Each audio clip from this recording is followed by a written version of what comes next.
سواء كنت تسافر بالسيارة أو القطار أو الطائرة، يظل السفر مهمة غير مريحة ومتعبة حتى إن كنت من عشاقه. لهذا السبب أعددت لك بعض النصائح التي ستجعل رحلتك القادمة مريحة للغاية. 1. وضع بضع كرات تنس في حقيبتك اليدوية. الجلوس في هذا المكان الضيق لرحلة طويلة قد يؤدي إلى إبطاء الدورة الدموية والتسبب في تشنج العضلات، لكن إن أحضرت معك كرة تنس واحدة أو كرتين على متن الطائرة فيمكنك استخدامها كمدلك صغير لتخفيف هذا الألم ومنعه. دحرج الكرة على طول الكاحلين وعضلة السمانة والساقين والمعصمين والظهر والكتفين. استهداف هذه المناطق مهم لأنها مناطق حيوية للدورة الدموية وستريح الكرة مجموعات العضلات الكبيرة. 2. الاحتفاظ ببعض العلكة في حقيبتك اليدوية. لا أتحدث هنا عن مضغ العلكة عند نسيان إحضار فرشاة الأسنان في رحلة طويلة، رغم أني متأكدة أن جارك سيقدر ذلك إن قررت التحدث معه. في الواقع يؤدي مضغ العلكة إلى منع انسداد وتألم الأذنين أثناء الإقلاع والهبوط، ولا يكمن السحر في العلكة نفسها، بل في كل ذلك اللعاب الذي تنتجه وتبتلعه في هذه العملية. مص بعض الحلوى الصلبة أو النعناع يعمل بنفس الطريقة أيضاً.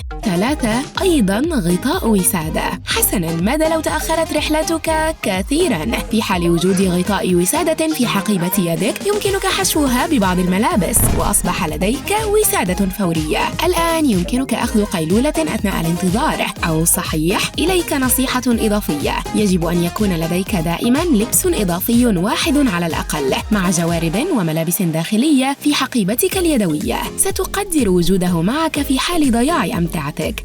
4. وكيس قمامة. حسناً، آخر نصيحة حول ما يجب عليك وضعه في تلك الحقيبة اليدوية الصغيرة: إحضار كيس قمامة أو كيسين سينقذ يومك عندما تخرج من المطار ليقابلك المطر. ضع أكياس القمامة فوق حقيبتك اليدوية وأمتعتك ولن تتبلل أغراضك. 5. الحفاظ على رائحة ملابسك منتعشة. سواء كنت تطوي ملابسك في حقيبة السفر لتوفير مساحة إضافية أو لأنك تحب القيام بذلك، احرص على وضع بعض أوراق النشاف في ملابسك أثناء ترتيبها في الحقيبة. ستحافظ أوراق النشاف على رائحة ملابسك منتعشة ونظيفة كما لو أنها خرجت للتو من الغسالة. نعم، لكن ستظل مليئة بالتجاعيد. على رسلك، سأتحدث عن هذه النقطة. 6. حيلة لملابس خالية من التجاعيد. أعرف شعورك، أول شيء تود القيام به بعد تلك الرحلة هو تغيير ملابسك. لماذا نشعر بأن ملابسنا متسخة للغاية بعد السفر بالطائرة؟ هل لديك أي فكرة؟ أخبرني في التعليقات أدناه. على أي حال، ضع بعض المناديل بين الملابس أثناء طيها في الحقيبة وستمنعها من التجاعد. 7. وضع ملصق قابل للكسر على حقيبة السفر. عند وضع ملصق قابل للكسر على أمتعتك سيتعامل معها موظفو الأمتعة بحرص أكبر. بالإضافة إلى ذلك، من المرجح أن يتم وضعها فوق الحقائب الأخرى، لذلك عندما تصل إلى منطقة استلام الأمتعة ستكون حقيبتك أول حقيبة تخرج على جهاز النقل، وهكذا ستغادر المطار في وقت أسرع. 8. غطاء واقي لشفرة الحلاقة. أحضر مشبك ورق معدني وثبته على شفرة الحلاقة عند حزم أمتعتك، سيحميك من أي إصابات عرضية ومؤلمة أثناء بحثك في حقيبة السفر عن لبس جديد لارتدائه بعد تلك الرحلة. 9. اجعل حقيبة سفرك مميزة. لست مضطراً لشراء حقائب سفر مكلفة وبراقة. يمكنك استخدام حقيبة سادة عادية وربط شريط براق حول أحد مقابضها، ويمكنك أن تبدع أيضاً في وضع ملصقات جميلة على جانبي الحقيبة أو خياطة تصميم أنيق إن كانت حقيبتك مصنوعة من النايلون. المغزى هو مساعدتك على تمييز حقيبتك على الفور في منطقة استلام الأمتعة. 10. الحفاظ على ملابسك نظيفة وفي حالة جيدة. عند حزم الأمتعة، لف أحذيتك في قبعات الاستحمام، سيمنع هذا اتساخ ملابسك من الأحذية. ويمكنك أيضاً الاستمرار في استخدام قبعات الاستحمام في غرفة الفندق لوضع حذائك داخلها حتى لا تتسخ الأرضية من الأوساخ والوحل، أو العكس، لأن أرضية غرفة الفندق قد تكون أقدر من حذائك. حان وقت تغيير الفندق. واشتري قبعات استحمام جديدة قبل العودة إلى الوطن حتى تحافظ على نظافة كل شيء في حقيبة السفر. 11. لا مزيد من الأسلاك المتشابكة. سواء كنت تسافر بالسيارة أو الطائرة، احتفظ بكل الشواحن والأسلاك في علبة نظارات شمسية بحجم مناسب. سيؤدي ذلك إلى منع الأسلاك من التشابك أو التمزق.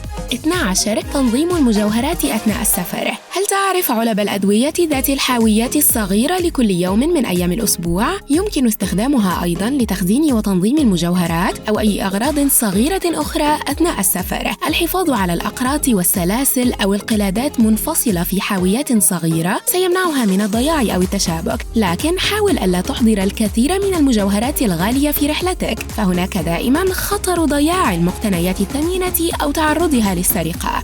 13. حيلة لمنع ضياع دبابيس الشعر. للأسف لا تتسع حاوية الحبوب لدبابيس الشعر، لكن يمكنك استخدام علبة حلوى نعناع عادية مع غطاء يمكن فتحه وغلقه. وهذه ليست مجرد نصيحة للسفر، بل هي فكرة جيدة في المنزل أيضاً، وهكذا سيكون لديك مكان آمن لدبابيس الشعر بدلاً من وضعها على المنضدة أو مغسلة الحمام وتركها تضيع بسهولة.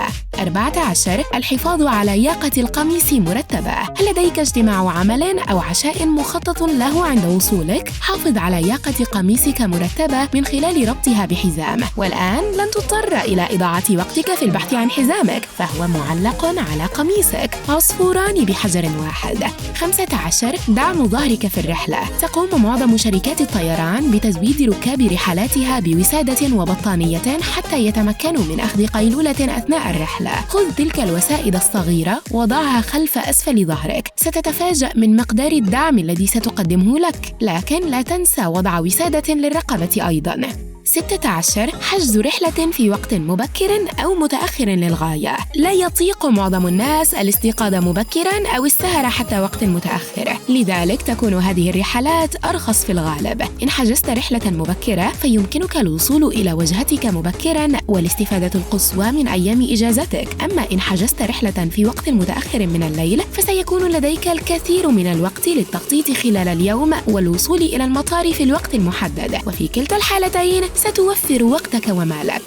17. تناول وجبة غداء جيدة. بمناسبة الحديث عن المال، قد يكلفك الدفع مقابل الإفطار والغداء والعشاء كل يوم الكثير من المال في وقت قصير. أسعار الغداء أرخص بكثير من أسعار العشاء، لذلك فإن ملء بطنك في منتصف اليوم سيوفر القليل من مالك، كما أن وجبة الغداء الجيدة ستقلل من رغبتك في تناول وجبة خفيفة في العصر والتي تشتهيها في العادة قبل العشاء.